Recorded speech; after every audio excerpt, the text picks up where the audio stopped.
Merci beaucoup, Monsieur le Président, pour avoir accepté de vous joindre à nous. Merci de prendre siège. À sa suite, et avec tout le respect dû à son rang, je voudrais inviter le vice-président, ou plutôt, j'allais dire, le vice-président de l'Assemblée nationale du Sénégal, l'honorable Samba Ndang, sur le podium et sous vos ovations. Merci beaucoup, honorable, pour avoir accepté de vous joindre à nous. Merci. Prenez siège. Et à votre suite, nous avons eu aussi le privilège et l'honneur de recevoir ou d'avoir obtenu le oui du président de APNOD section Bénin, l'honorable Noutaï Nestor. Vous êtes invité, s'il vous plaît.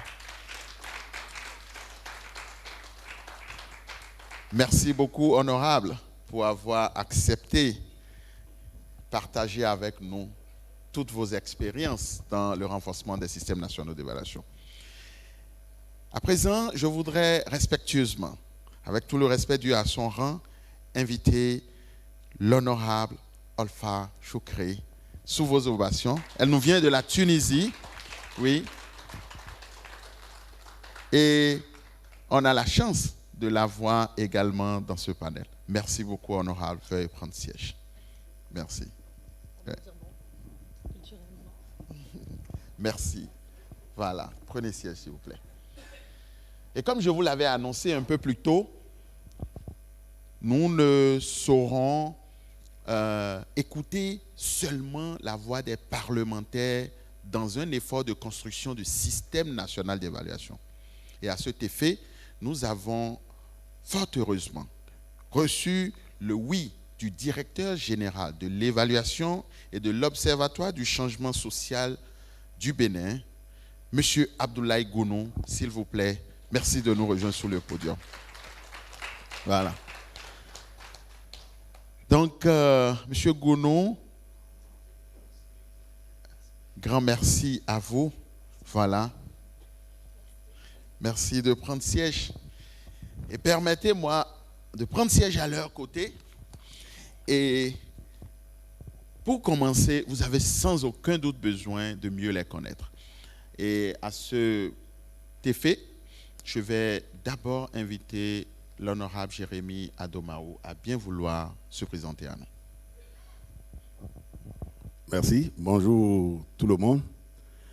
Je suis Jérémy Adomao, député à l'Assemblée nationale du Bénin et membre du Parlement de la CEDEAO, président de la Commission Affaires juridiques et droits de l'homme au Parlement de la CEDEAO et actuellement président en exercice du réseau des parlementaires africains pour l'évaluation du développement APNOD. Merci. Merci beaucoup, Monsieur le Président. Veuillez passer le micro au vice-président, l'honorable Samba, s'il vous plaît. Merci beaucoup, honorable Déo, pour un jour.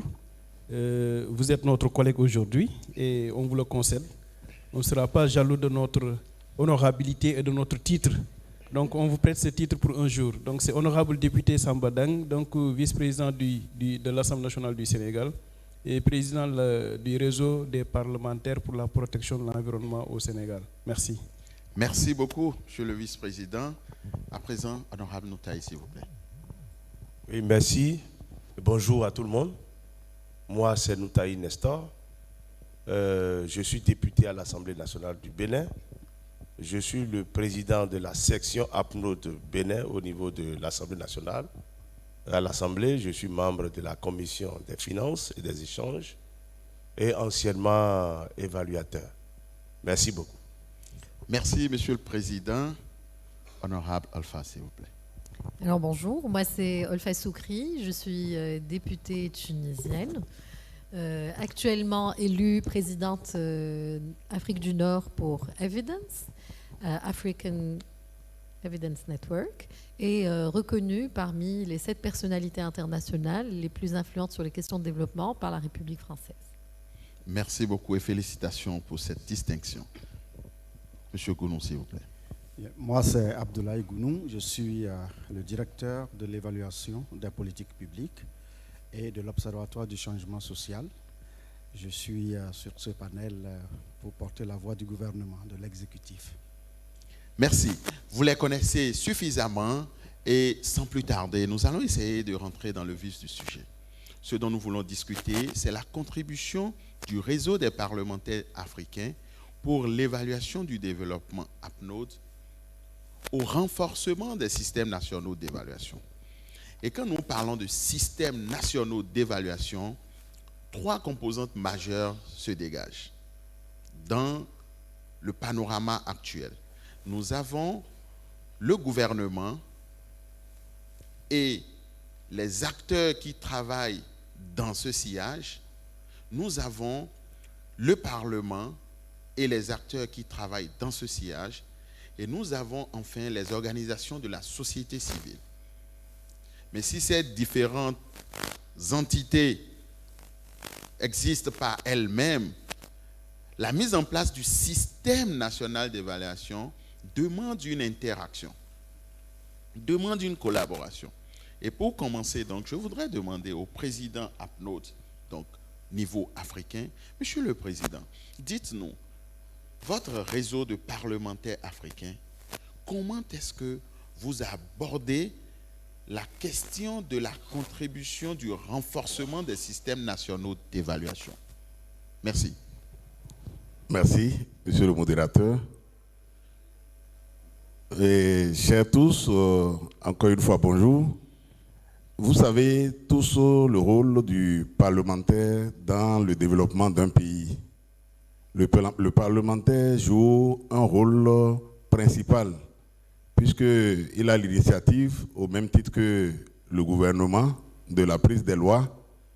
Il contrôle l'action du gouvernement et il consent le budget.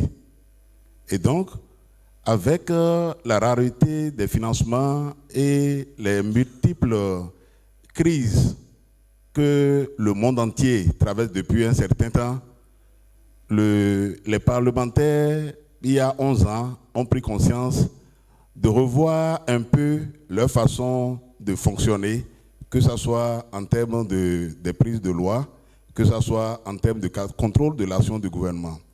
Et cette prise de conscience est née à la 7e conférence de l'AFREA, où le réseau est né au Cameroun, Yaoundé au Cameroun. Et nous nous sommes dit depuis ce temps que maintenant, à partir de ce moment-là, nos prises de loi et le contrôle de l'action du gouvernement seront désormais mieux orientés en prenant en compte l'utilisation des données probantes. Et pour ce faire, nous travaillons pour la sensibilisation. Jusqu'à présent. Aujourd'hui, les moyens d'évaluation et de suivi des politiques publiques, c'est beaucoup plus dans les pays développés, dans les pays occidentaux. Cependant, il y a des pays qui se sont réveillés. Je prends l'exemple du Bénin, parce que je n'ai pas honte de le citer. Ils sont en train donc de faire énormément de choses par rapport à l'évaluation des politiques publiques. Et ça, je les félicite. Et je ne manquerai pas donc de le dire et de le dire. Essayer donc de copier par rapport à ça. Parce qu'en mettant en place l'institut donc parlementaire du Bénin, ils sont en train d'avoir un moyen qui leur permettra d'évaluer les politiques publiques. Nous, au Sénégal, on a l'Agence nationale de la statistique et de la démographie. Et c'est cette agence-là qui va donner donc tous les moyens, qui nous donne tous les données nécessaires pour évaluer les politiques publiques. Cependant, il y a une responsabilité individuelle du parlementaire qui doit chercher les moyens scientifiques, les moyens à évaluer les politiques publiques. Et vous allez me dire que ça sera impossible pour un parlementaire ou bien ça sera très difficile pour un parlementaire. Imaginez que ce parlementaire-là ne sait ni lire ni écrire. Comment il va évaluer les politiques publiques? Et c'est là où le problème se pose. Dans les pays développés, vous avez un cabinet du parlementaire. Le parlementaire a au moins 3 ou 4 personnes qui l'accompagnent par rapport à l'évaluation des politiques publiques. Malheureusement, nous au Sénégal, on n'a pas ce cabinet-là. Donc, ce qu'on fait, c'est quoi? C'est tout simplement se retourner vers nous-mêmes, se retourner vers nos ressources propres, se retourner vers notre capacité, nos compétences individuelles pour pouvoir évaluer les politiques publiques. Et ça n'a pas beaucoup beaucoup de succès ni beaucoup de réussite. Cependant, l'année dernière, lorsqu'il y a une nouvelle législature, c'est-à-dire la 15e législature, la première chose que le président nouvellement élu a fait, c'est d'instaurer une 15e commission chargée d'évaluer les politiques publiques. Aujourd'hui, à l'Assemblée nationale du Sénégal, on a une commission de suivi et d'évaluation des politiques publiques. Et maintenant, c'est dans cette commission qu'on va essayer de voir l'ensemble des députés qui vont composer cette commission, de pouvoir mettre en place des moyens, des outils pour évaluer et de suivre donc les politiques publiques. On a aussi une collaboration avec les ONG. On a une collaboration avec donc les think tanks, comme celui qui nous a amenés ici aujourd'hui. Cette collaboration qu'on a avec l'IPAR et d'autres collaborations vont nous permettre donc de maîtriser les données probantes. Maintenant, je reviens par rapport à la responsabilité individuelle. Si le député sent qu'il doit avoir ou bien assumer cette responsabilité individuelle pour pouvoir évaluer, il est obligé de s'approcher. Il est obligé de... C'est bon, je pense que c'est bon. Il est obligé de s'approcher donc des évaluateurs, des ONG et des partenaires qui vont lui donner le bagage nécessaire pour pouvoir évaluer donc les politiques publiques. Maintenant, on est conscient de ça, raison pour laquelle on est là, et nous sommes conscients que si nous voulons prendre des décisions claires, des décisions arbitrées et bien arbitrées, des décisions objectives, nous sommes obligés de s'approcher de ceux qui détiennent les données probantes. Et ce sont ces données-là qui vont nous pousser, qui vont nous éclairer pour prendre donc des décisions. C'est pourquoi toujours, je l'ai dit, il nous faut des décideurs chercheurs, ou bien des chercheurs décideurs, ou bien les deux à la fois. C'est là où se trouve la question. Et maintenant, par rapport à ce panel, par rapport à d'autres rencontres que nous allons faire, je pense que cette question va trouver des réponses. Et plus qu'on y va, plus qu'il y aura beaucoup donc d'horizons éclairés et des décisions éclairées. Merci beaucoup. Merci beaucoup, Monsieur le Président. Voilà, merci pour cette ovation.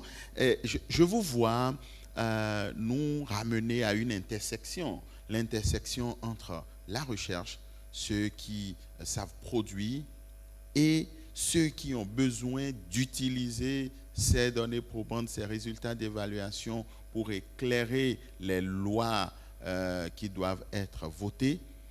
Et sans aucun doute, ceux-là, ces acteurs qui auront besoin des mêmes données probantes produites pour nourrir l'exécution de la politique publique.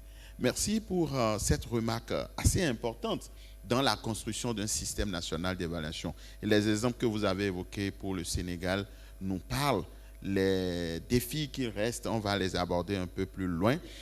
Et permettez que je me tourne à présent vers l'honorable Noutaï du Bénin pour demander, honorable, au Bénin, où est-ce que vous en êtes dans l'accompagnement, le renforcement du système national d'évaluation?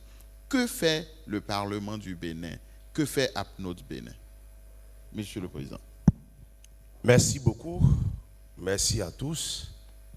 Je crois que s'il faut exposer ce que nous faisons au Bénin ici, dans les détails, nous allons passer toute la journée. Je vais peut-être résumer pour que nous puissions avoir une idée et avancer dans le débat ici. Vous savez, au Bénin, au niveau de l'Assemblée nationale béninoise, c'est la Commission des finances et des échanges qui s'occupe des questions de contrôle de l'action gouvernementale. C'est normalement l'activité, constitutionnellement l'activité de toute l'Assemblée, mais pour les questions qui ont attrait au budget et tout ce qui suit, l'exécution et autres, c'est beaucoup plus la Commission des finances et des échanges que l'on retrouve à ce niveau. Alors, nous, au niveau du Parlement, nous avons un groupe de parlementaires organisés, outillés, pour pouvoir suivre l'exploitation, d'abord la production, suivre la production des données probantes, c'est-à-dire les rapports d'évaluation qui arrivent, les rapports de mission, d'audit et autres qui arrivent, ce sont ces rapports que nous exploitons pour voir. Lorsque nous votons une loi ou un budget, c'est dans l'optique de régler un problème. Est-ce que la cible a été touchée? Est-ce que les moyens que nous avons prévus pour l'exploiter ont été mobilisés? Comment ça a été dépensé? Et comment les populations perçoivent? C'est là où nous sommes aujourd'hui en train de faire un gros boulot. Parce que le travail d'évaluation ou de contrôle, vulgairement dit en gestion, ce n'est pas inscrit dans la pratique ou dans la philosophie de l'Africain. Nous n'aimons pas trop ce qui concerne contrôle, évaluation. Ce n'est pas trop facile à accepter dans notre milieu. Donc le travail que nous faisons aujourd'hui consiste beaucoup plus à incrémenter cette pratique dans le système, dans notre système de gestion. Au Bénin, l'organisation du système budgétaire est pour le moment budget axé sur les résultats. Mais aujourd'hui, nous sommes en train de travailler pour évoluer vers un budget ouvert. C'est-à-dire quoi? Nous allons sensibiliser tous les acteurs du système budgétaire pour que, lorsque nous démarrons, nous savons, tout le monde, au moins une bonne partie, comprenne où est-ce que nous voulons aller dans une politique, par exemple. Et à la fin, on sera nombreux à regarder quels sont les résultats auxquels nous avons obtenus. On compare ces résultats par rapport à ce qui était prévu. Donc au niveau du Parlement, notre organisation aujourd'hui, au niveau du réseau, c'est de tout faire pour d'abord former les parlementaires à exploiter les données probantes, former les acteurs sur la chaîne de prise de décision au niveau du Parlement pour que la pratique ou les techniques d'évaluation ou la méthode d'exploitation des données probantes puissent être connues et à la portée de tout le monde. L'autre volet, l'activité qu'il ne faut pas occulter ici, c'est aussi l'activité de sensibilisation. Si vous ne sensibilisez pas les gens sur l'opportunité ou sur l'intérêt d'évaluer les politiques publiques, personne ne nous comprendrait lorsqu'on va rentrer dans la phase d'évaluation même. Donc, tel que le président Adomaou l'a dit tout à l'heure, comme les ressources se font rares, il est question, le peu de ressources mobilisées, il faudrait qu'on l'utilise efficacement et efficacement. Voilà le travail auquel nous sommes aujourd'hui attelés au niveau de notre Parlement à nous déployer au fur et à mesure pour que le système puisse prendre, tel que le vice-président de l'Assemblée sénégalaise dit, tout n'est pas encore rose. Nous sommes en train d'apprendre auprès d'autres parlements, d'autres acteurs de la chaîne au niveau mondial. Je vous remercie. Merci beaucoup. Voilà. Merci beaucoup, Monsieur le Président APNOD Bénin, honorable Notaï. Je retiens que vous avez, au niveau du Bénin, il y a un travail important qui se fait, mais vous n'avez pas manqué de nous rappeler que ce travail se fait tout en regardant les insuffisances, tout en regardant les chantiers qu'il faudrait améliorer en travaillant en synergie avec les autres parlements, les autres grands acteurs de l'écosystème global.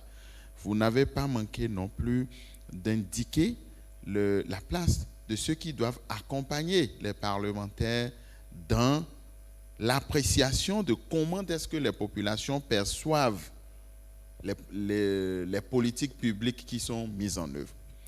À présent, je voudrais me tourner vers l'honorable Olfa et vous demander, de votre expérience, non seulement de parlementaire, mais aussi de femmes influentes dans l'écosystème du développement, comment est-ce que vous voyez les systèmes nationaux d'évaluation se renforcer dans votre pays et dans les pays avec lesquels vous travaillez?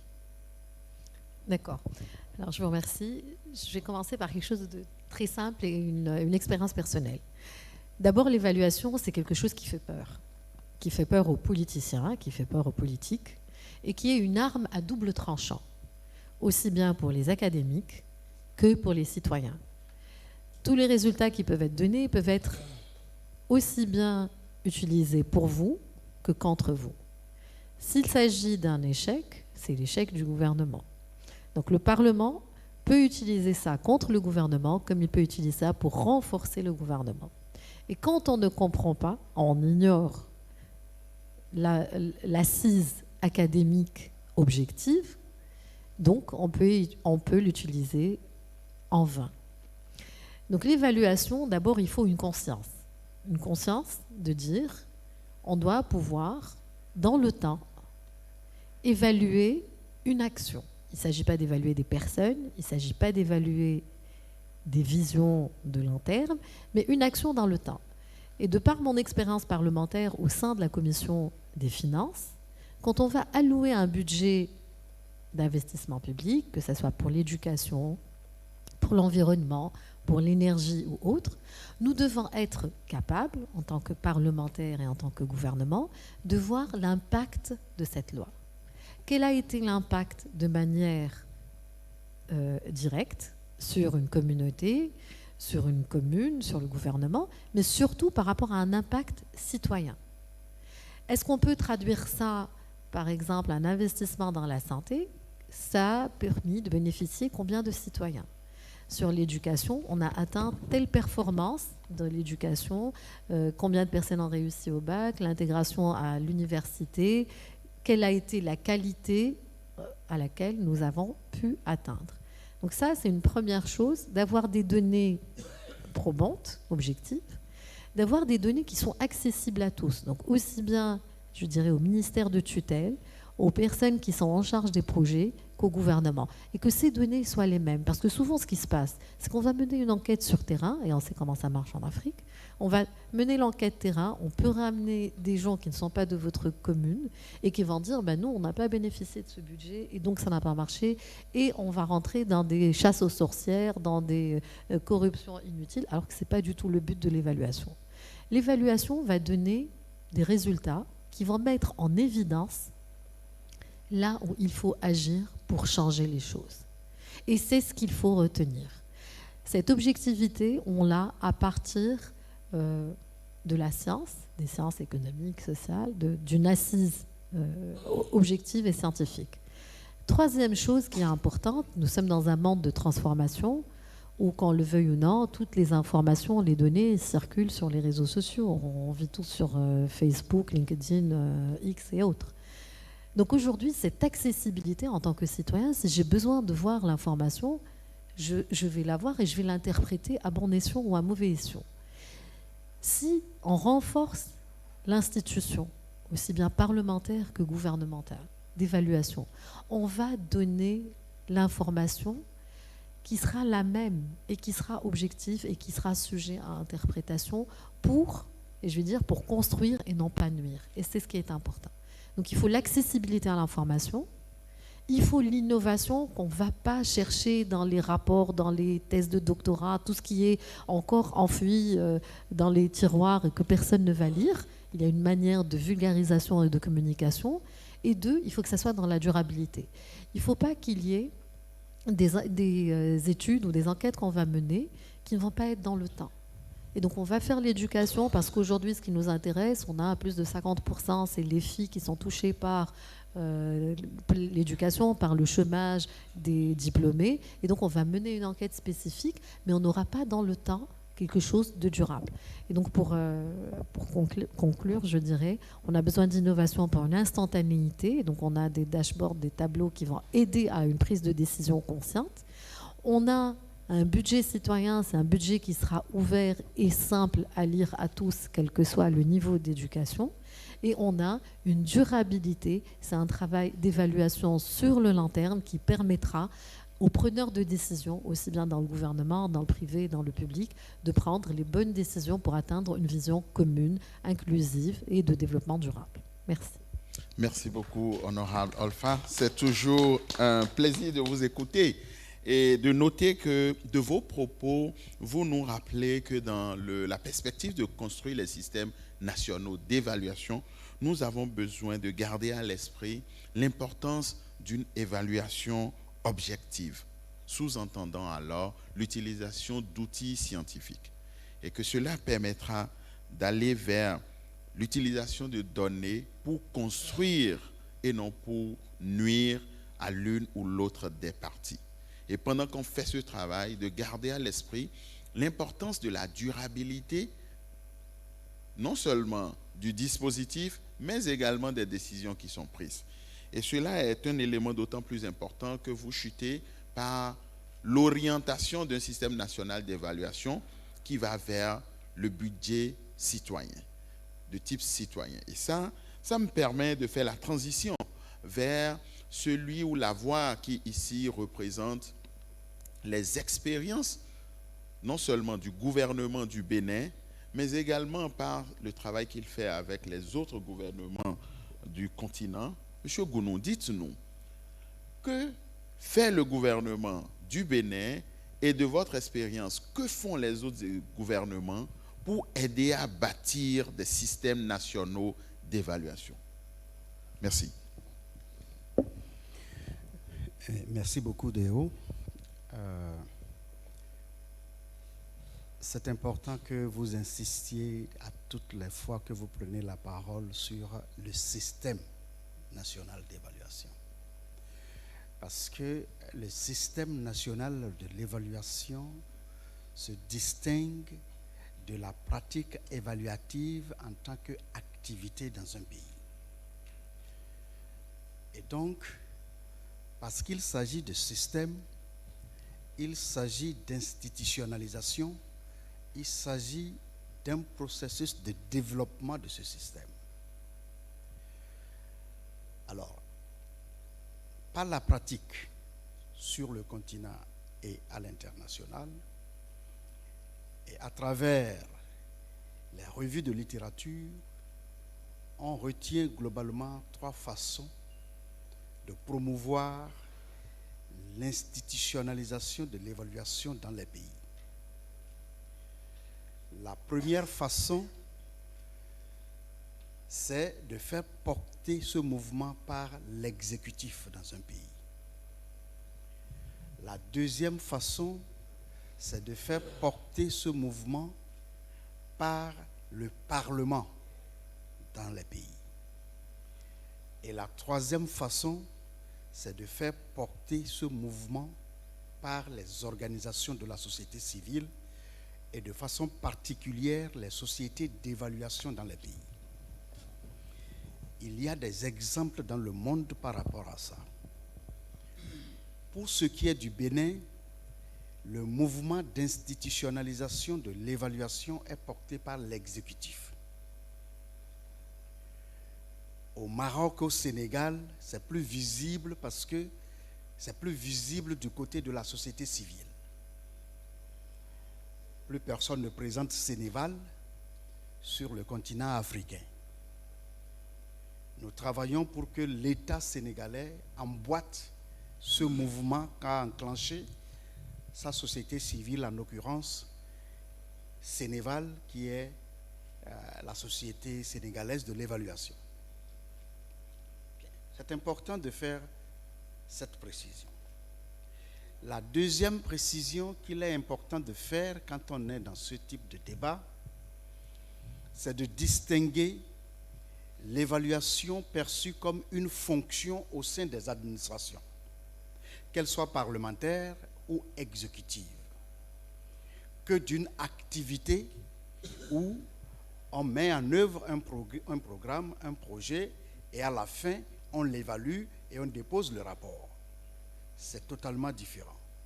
Nous sommes en institutionnalisation. Donc nous sommes en construction d'un système avec plusieurs acteurs. Et je vais dire de notre expérience, l'institutionnalisation d'un système national d'évaluation repose sur 3 pieds. Le premier, c'est le développement de l'infrastructure de l'évaluation au niveau national. Cette infrastructure comprend les textes réglementaires et législatifs, comprend également le cadre institutionnel, c'est-à-dire des acteurs, leur rôle, leurs responsabilités et leurs liens hiérarchiques et fonctionnels pour promouvoir l'évaluation. Et en dernier ressort, c'est la définition des normes et des standards nationaux pour porter et guider la pratique de l'évaluation au niveau national. Donc, voyez-vous, on sort d'une activité d'évaluation pour rentrer dans quelque chose de beaucoup plus complexe et qui comporte non seulement des compartiments, des acteurs multiples, mais des relations plus ou moins complexes à développer. Et donc, je reviens maintenant par rapport au sujet qui nous réunit. Voyez-vous, dans tous les pays du monde, les représentations parlementaires ont 3 grandes missions globalement. La première, c'est la mission de représentation. Le parlementaire représente le peuple. La deuxième, c'est la mission de légifération. Le parlementaire légifère. Il vote des lois. Il les initie, il les vote. La troisième mission, c'est la mission de contrôle de l'action du gouvernement. Alors, c'est sur ces deux dernières missions que nous, en tant qu'organe de l'exécutif, qui conduit tout le processus de l'institutionnalisation au niveau du pays, collabore étroitement avec le Parlement. Pourquoi? 1. Sur la première mission, contrôle de l'action gouvernementale. Dans la plupart de nos pays, jusqu'à récemment, ce rôle que joue le Parlement est joué de façon subjective. Très souvent, on contrôle l'action du gouvernement, pas sur les faits, mais sur les opinions, sur des fois des rumeurs, ou des fois des conflits personnels entre un parlementaire et un ministre de la République. On lui adresse une question orale à l'Assemblée, on lui adresse des fois des questions écrites. Ça n'a rien à voir avec le contrôle de l'action du gouvernement, qui, elle, est une action impersonnelle. C'est une action publique.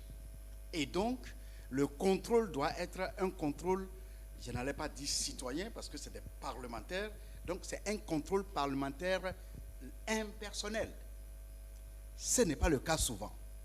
Et donc, nous travaillons pour inverser cette façon de faire. Et donc, le parlementaire, dans son contrôle de l'action du gouvernement, il doit le faire sur la base des données probantes, ce que les anglo-saxons appellent l'evidence. Il n'y a pas de contrôle sur l'action du gouvernement sans données probantes.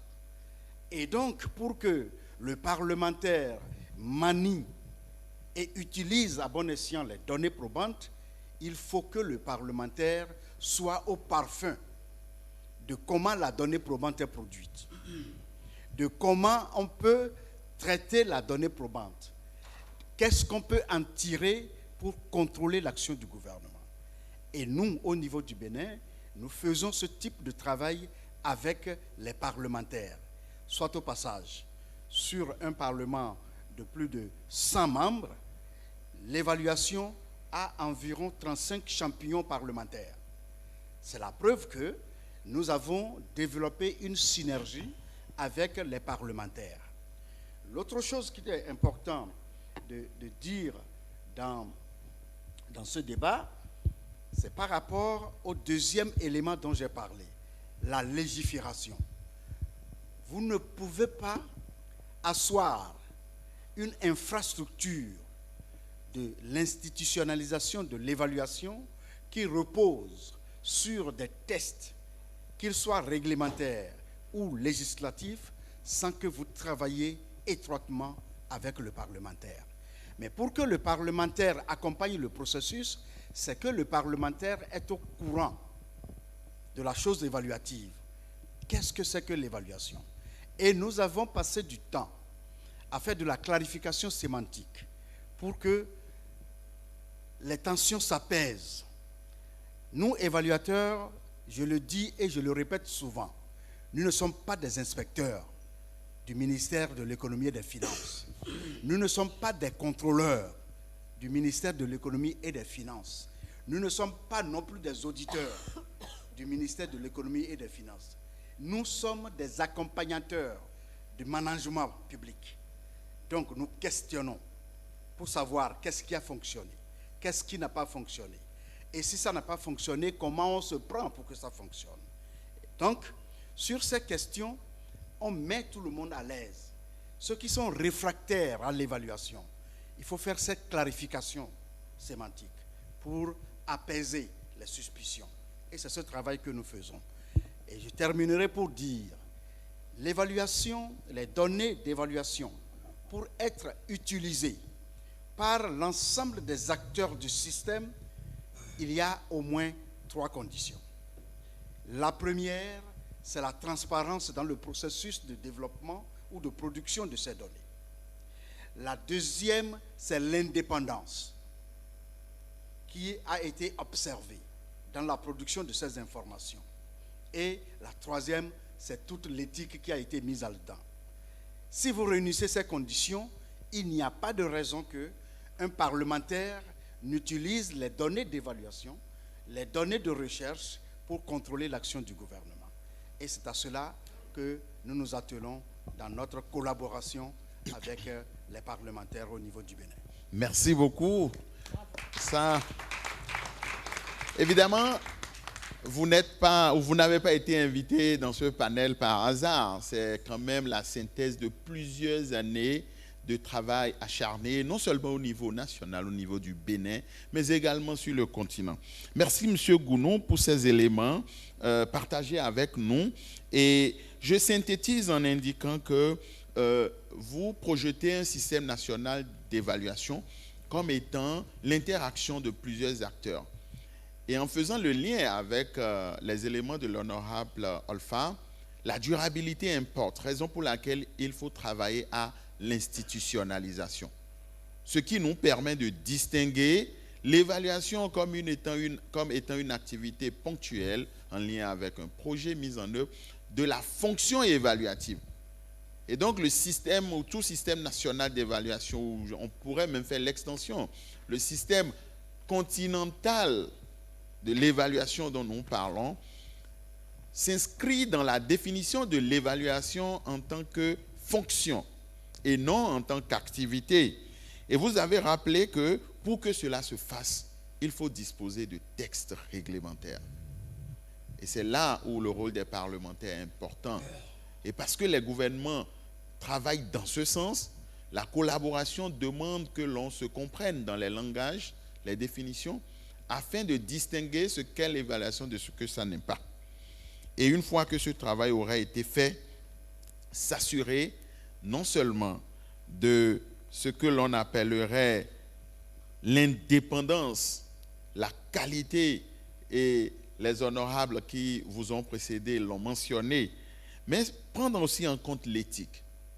Et cela fait un clin d'œil à la belle synthèse dans la phrase de l'honorable Olfa qui dit « l'évaluation pour construire le développement et non l'évaluation pour nuire aux acteurs qui travaillent pour la construction du développement ». Ça, c'est très apprécié.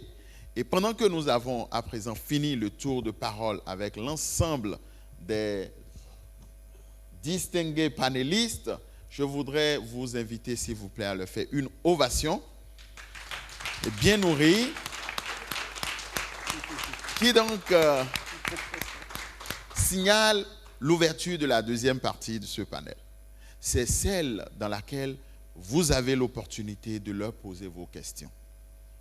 C'est aussi ça l'interaction, n'est-ce pas? Et j'allais demander aux facilitatrices, à nos hôtesses et hôtes qui sont dans la salle, de bien vouloir nous aider à prendre tout au moins quelques 4 questions. On commence par la droite. Nous prenons donc ma gauche. Alors, oui. Nous pouvons prendre les premières questions. Veuillez, s'il vous plaît, en vue de nourrir la diversité des questions, vous en tenir à une seule. Merci beaucoup. Vous avez la parole. Donc, bonjour tout le monde. C'est Oumar Gueye de IPAR. Donc, je suis à IPAR comme responsable de suivi et évaluation. Je commence tout d'abord par remercier les honorables du fait de leur brillante présentation.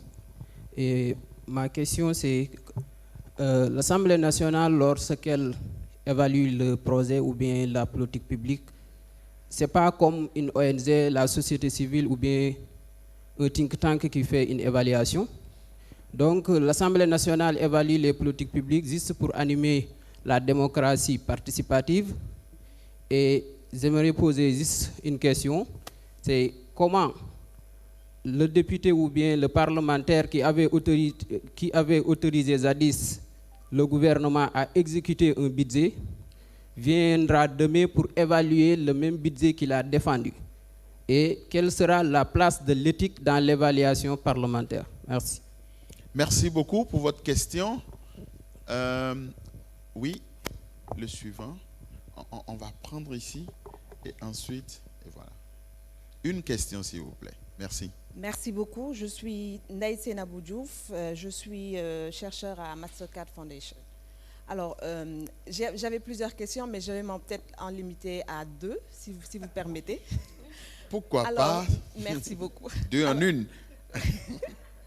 Alors, merci beaucoup déjà aux différents intervenants pour la qualité des prestations. Alors, la première question que j'avais pour le Bénin, c'est connaissant un peu l'ancrage institutionnel, comment on peut s'assurer de l'indépendance dans le processus d'évaluation et aussi dans l'utilisation de ces informations. Alors, la dernière question, ce serait de voir s'il y a un pays comme le Sénégal qui aimerait s'approprier un peu de tout le processus de la mise en place d'un système national d'évaluation, quels peuvent être les 3 éléments clés qu'il va falloir prendre en charge pour un système national d'évaluation qui soit effectif. Merci. Merci bien. Oui, on va encore prendre une dernière question dans cette rangée et ensuite passer à la rangée suivante. Oui. Merci beaucoup. On m'appelle Eric Dossou, je suis évaluateur émergent. Ma préoccupation est celle-ci. Pensez-vous que la jeunesse aujourd'hui est assez outillée, assez formée pour contribuer au renforcement des systèmes nationaux d'évaluation?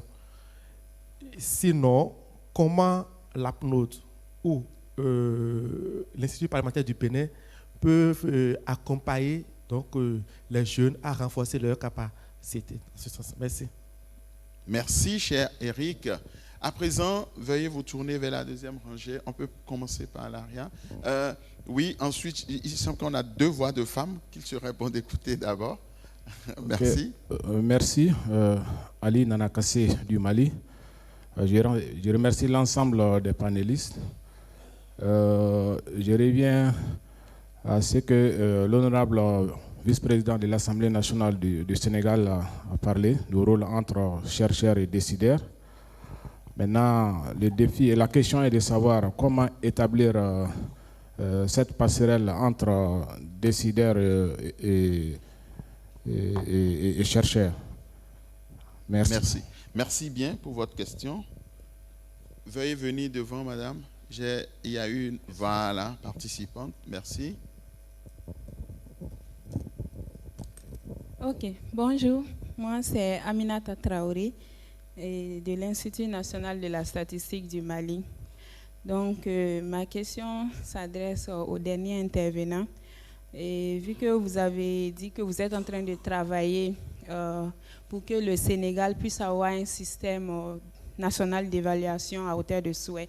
J'aimerais savoir qu'est-ce que vous êtes en train de faire ou est-ce qu'il y a-t-il une stratégie qui est déjà en place ou bien qui est en vue pour que les autres pays tels que le Mali, les autres pays de l'Afrique puissent aussi avoir un système national d'évaluation et vraiment à hauteur de souhait tel que à l'image du Bénin. Voilà, merci. Merci beaucoup, Madame Aminata. Oui, il y a une... voilà. Alors, bonjour, moi c'est Dr Go, enseignant-chercheur à l'université Thomas Sankara et aussi membre du laboratoire de l'université appelé CEDRES.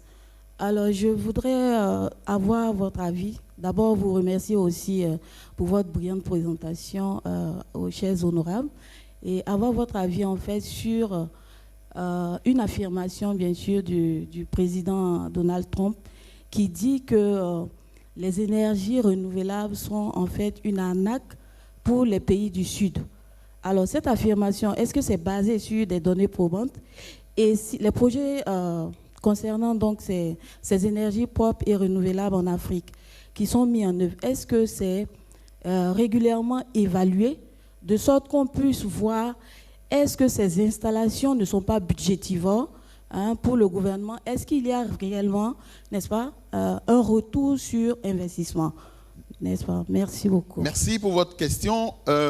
Permettez-moi de me tourner vers la troisième rangée. Ici, et je pense qu'on a 3 mains levées. Il y a, voilà, monsieur, il y a madame devant et madame derrière. Oui, allez-y, s'il vous plaît. Merci bien. Félicitations aux différents intervenants. Je me réjouis de l'apport qui a été fait par l'honorable député Samba du Sénégal. Je suis sénégalais, je suis de l'Association sénégalaise d'évaluation. Je ne sais pas si ça m'a échappé ou pas, mais l'Assemblée nationale a eu à élaborer un guide de suivi et évaluation des politiques publiques. Et le guide existe. Ce qu'il faut peut-être, c'est après un certain temps de recul. Ça a été élaboré assez rapidement et c'était très bien. Il y avait Sénéval, IPAR, Forum Civil, d'autres experts qui ont participé à l'élaboration de ce guide. Le guide existe donc. Ce qu'il faut peut-être, c'est après un certain recul, essayer de revenir et de revoir en fonction de tout ce qui grouille dans cet écosystème de suivi et évaluation, voir ce qu'il faut améliorer. Je vous remercie. C'est une contribution, pas une question. Merci pour votre contribution. Il y a... Oui, devant, on a ensuite... voilà. Il nous reste 2 questions dans la salle et on va revenir aux panélistes. Allez-y. Thank you very much for the presentation. My name is Josephine Watera from the Parliament of Uganda. And I was trying not to ask the question. I said, these are my own people, but I thought I could speak something. One is to just describe that when you compare Parliament and the executive, we work from a disadvantaged point, especially on the technical side of evaluation, because the executive already has sectors with the highly qualified and equipped staff. And yet for us, when they bring this information that requires us to undertake evaluation, like for the Parliament of Uganda, we have the Department of Research, where I come from, where we undertake independent evaluations for Parliament. Someone at the back was asking if there are ethics issues or conflict of interest because they are the ones who pass the budget. They actually provide independent source of evaluation. Many times we have found the executive gives a rosy picture of a certain program, and when we go to the field to go and collect this data and undertake the primary research, it's a very different picture. But for me, generally, also it's about how parliaments are structured. For us to strengthen the national evaluation systems with Parliament in the picture is to advocate for establishing of the M&E units and departments, even when it's not specifically a unit, at least the strengthening the M&E function within the technical side. UPNOD has done a good job of mobilizing members of Parliament under the country chapters, but we need to see that these countries also have the technical side of evaluation being strengthened. I also wanted to end with how to bring the youth on board. So we have a youth parliament that we hold annually in Uganda, And also we have an event that we call Taking Parliament to the People, where we have demystified Parliament to the public. When people get to know that they have access to Parliament and they can easily bring in their ideas and views, it gives them that confidence of building that partnership and relationship with people like civil society. So we have MOUs with civil society where they can give us information when we need. And also we've done subscription to professional bodies and membership in these institutions where evaluation is being undertaken. Thank you very much. Thank you very much for your comments and contribution. The last two, je pense qu'on a une dernière question, avant-dernière question. Bon, d'accord, c'est passé. Alors, il y a un dernier qui était dans cette rangée, qui a beaucoup insisté. Voilà. Et ce serait la dernière question. Merci. Ok, merci beaucoup. Ok, merci. Je tiens vraiment à remercier les différents panélistes pour la qualité des échanges. Ma question, c'est de savoir, au niveau de l'exécutif du Bénin, vu que le système d'évaluation est porté par l'exécutif, au niveau des différents projets, est-ce que c'est l'exécutif qui porte tout ceci? Je veux parler de la mise en place du système national d'évaluation, aussi et la mise à disposition de l'utilisation des données probantes, sachant que ça a un coût, ou bien c'est le réseau APNOD qui cherche des partenaires pour pouvoir porter tout ceci. Merci. Merci bien. Je pense que vous parlez là du financement des évaluations. Alors, la moisson est suffisamment grande et je voudrais qu'on ovationne ceux-là, la salle, celles qui ont posé toutes ces questions. Merci vraiment et ceci me conforte dans la pertinence de ce panel. Chers honorables, vous avez dû constater que le gouvernement en a aussi eu. Permettez-moi de faire rapidement un regard groupé sur les questions et on va faire un tour de table pour permettre à chaque panéliste de prendre l'une ou l'autre question, sachant que l'approfondissement des échanges va se poursuivre au-delà du panel.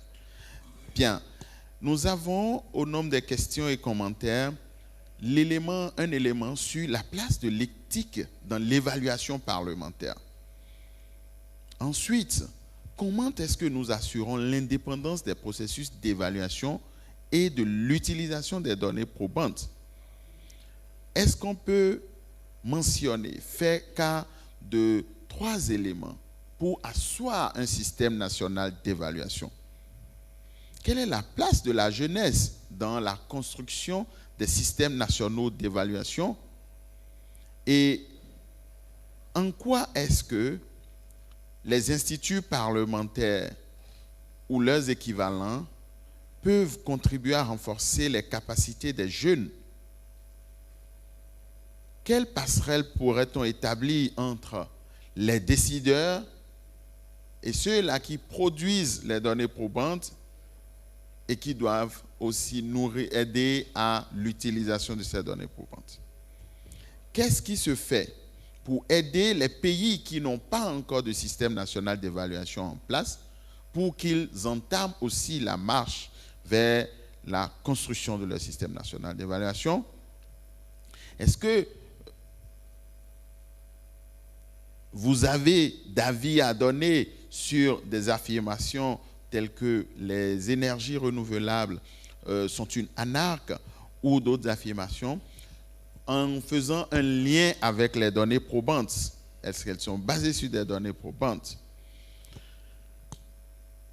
Nous avons un guide de suivi-évaluation développé par l'Assemblée nationale du Sénégal et j'imagine d'autres pays aussi.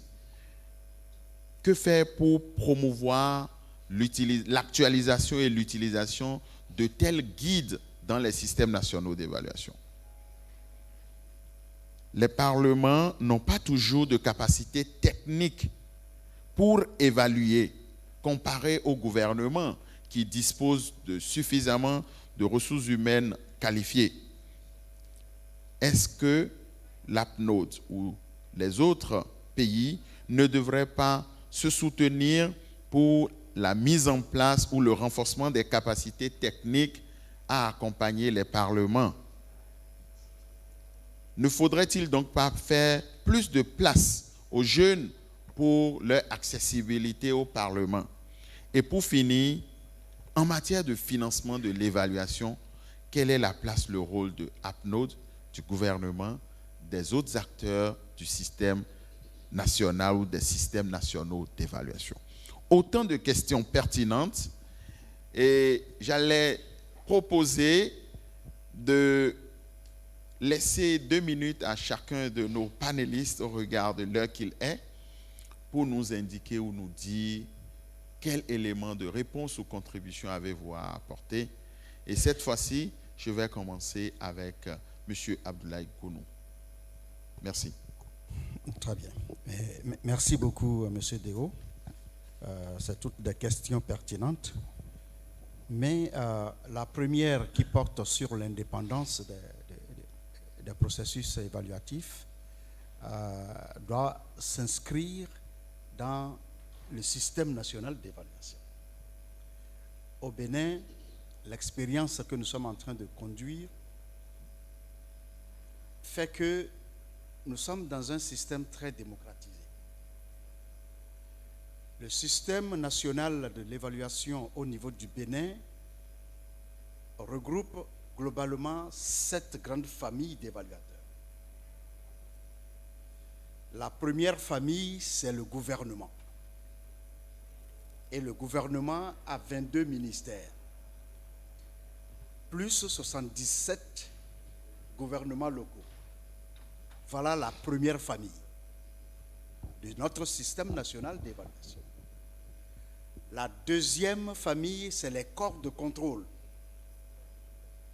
Et dans cette famille, nous avons l'Assemblée nationale.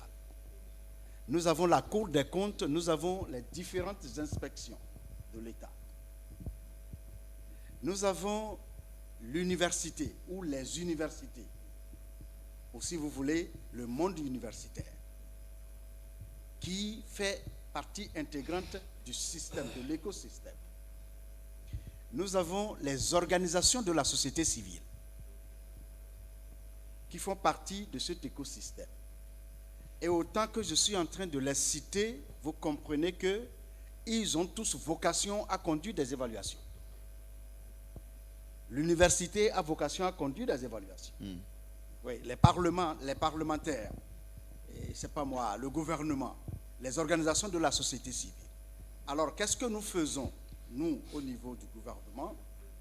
Nous pilotons le système national à travers les 3 piliers dont j'ai parlé tantôt. On construit l'infrastructure de l'évaluation au niveau national.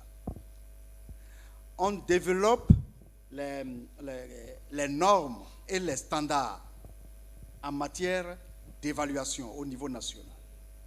Et on suit la production d'évaluation.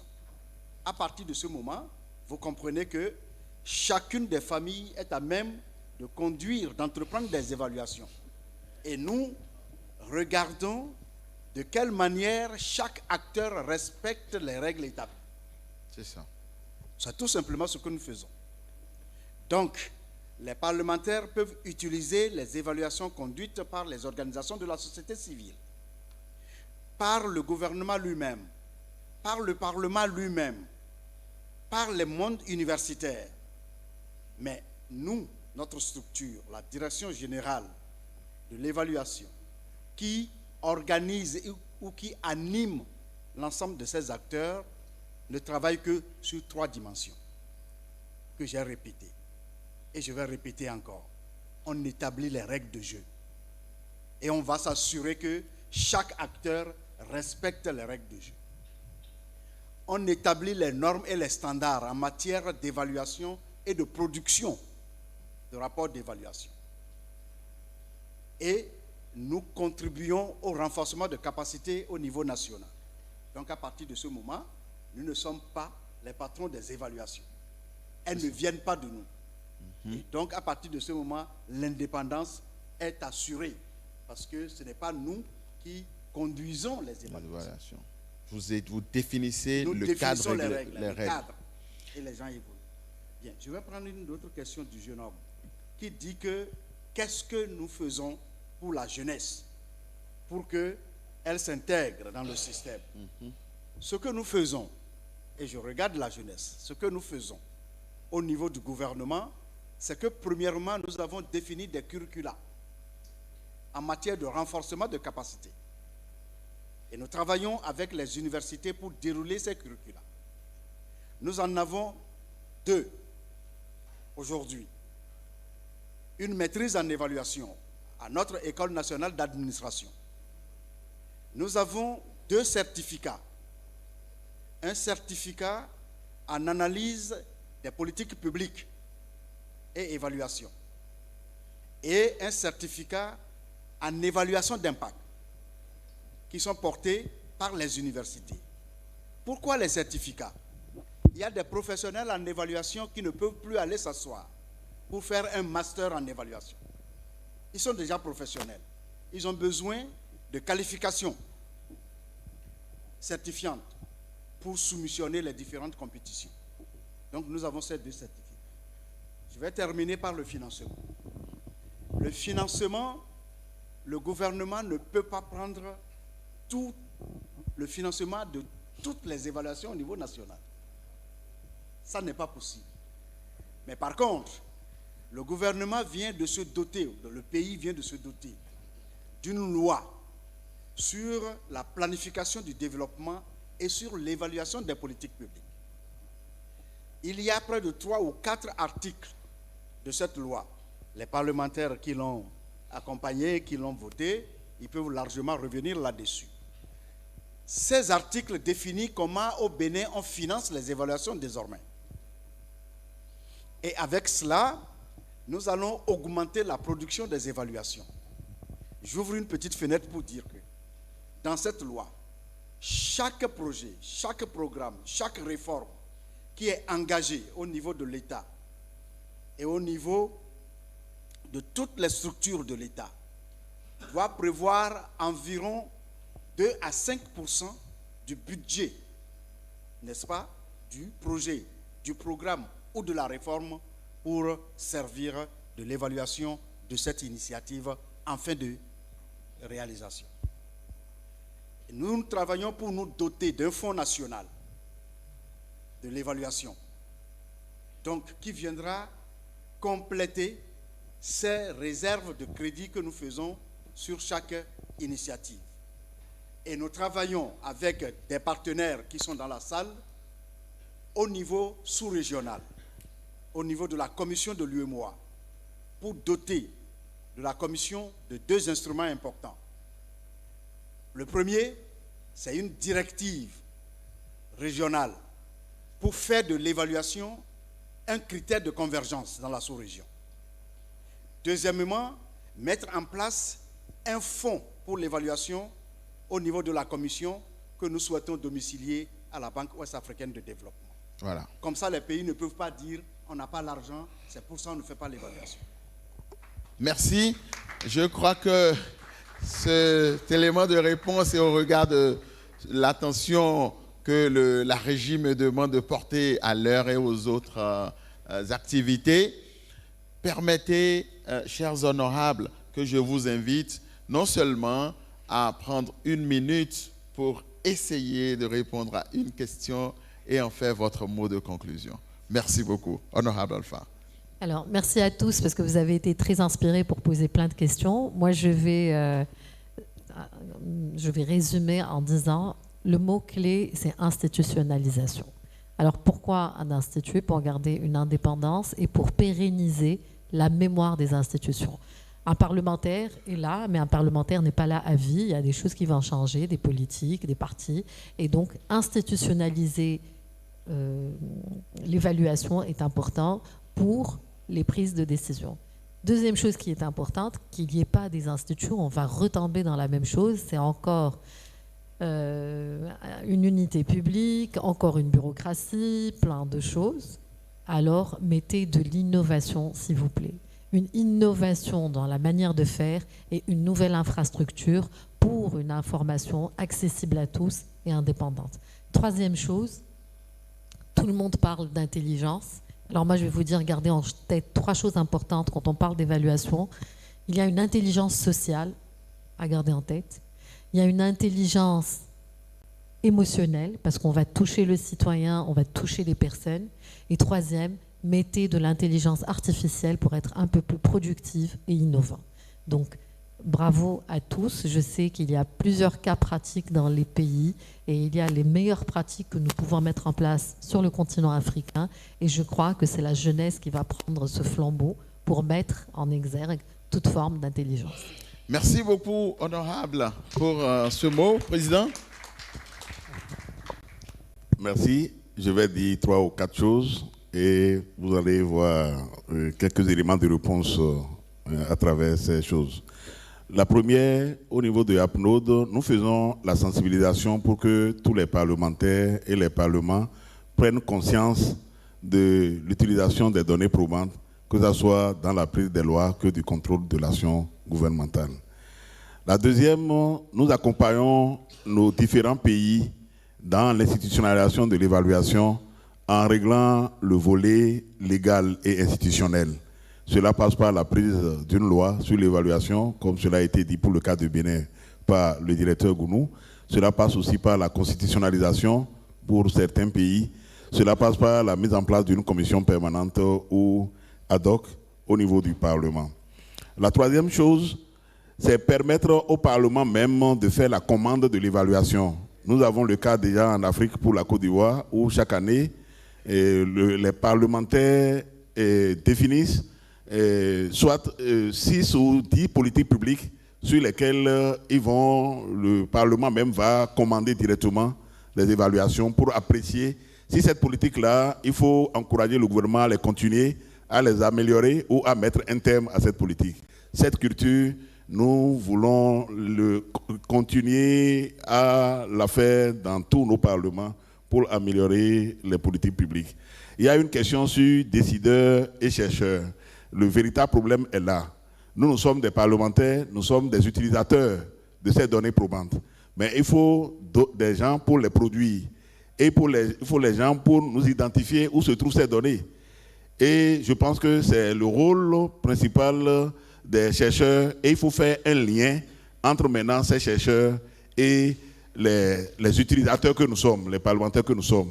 Et certains pays ont déjà commencé. Je pense que le Bénin, il y a l'Institut parlementaire du Bénin, dont l'un des anciens directeurs est devant moi, ici. Et nous, pour certaines questions, certaines problématiques, certaines politiques, c'est ces instituts qui nous aident à faire le lien entre les chercheurs pour nous apporter, nous éclairer sur les lois que nous avons à voter et nous apporter les données probantes et cela nous aide. Nous encourageons ça dans tous les pays. Le financement, bon, le directeur l'a dit, nous on avait souhaité au Bénin fixer directement le pourcentage dans la loi, mais après réflexion, comme les lois ne sont pas révisables régulièrement, nous avons laissé la charge au gouvernement de prendre un décret et de fixer ce pourcentage-là.